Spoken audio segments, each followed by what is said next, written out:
क्या वजह है?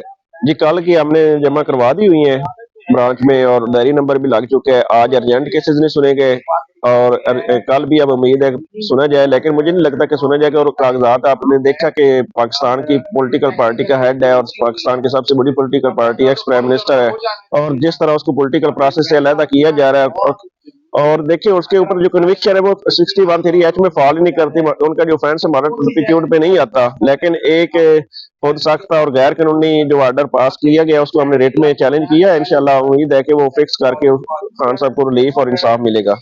ऐसा नहीं बताइएगा कि बल्ले से अचानक बल्लेबाज से आप लोग आ गए, ये क्या, ये plan A B C D, ये कितने प्लान है आखिर आप लोगों के पास? देखिए सर, जब इलेक्शन कमीशन खुद ही आज अली जफर साहब ने बड़ी अच्छी मिसाल दी है कि एक बंदा को कत्ल करता है तो उसकी सजा पीपीसी में दर्ज है कि उसको 302 पीपीसी खुद उठ कर तो नहीं उसको सजा देती, उसका प्रोसीजर है सीआरपीसी के तहत।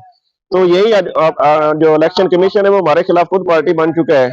तो हमें और सुप्रीम कोर्ट में जिस तरह ये हेयरिंग थी, मैं तो समझता था कि कल काजी साहब सबसे पहले ये कहते कि आप बल्ले के निशान पे इलेक्शन लड़े, केस में बाद में सुन लेते ताकि इलेक्शन प्रोसेस तुम कंप्लीट हो।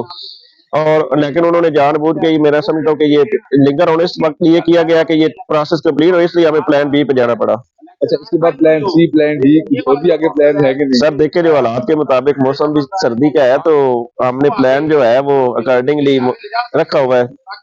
गर्मी के मौसम और सर्दी के मौसम के हिसाब से हमारा प्लान भी चेंज हो रहा है। लेकिन अब देखिए ना कि जो खान साहब ने सरप्राइज जिस तरह आखिरी दिया था, रजीम चेंज, असेंबली तोड़ दी थी, इस तरह ये किसी के ख्वाब में भी नहीं था। और अभी उनको जब पता चला है तो उन्होंने मिनिस्टर गौर के घर छापा मार के ये सा कि वहां से वो टिकटें ढूंढने गए थे, जबकि टिकटें तो लोगों के पास, आर के पास पहुंच चुकी है। वो अलहदा बात है कि आर भी लेने के लिए भी वो जो पंजाब पुलिस है वहां भी अपना काम दिखा रही है।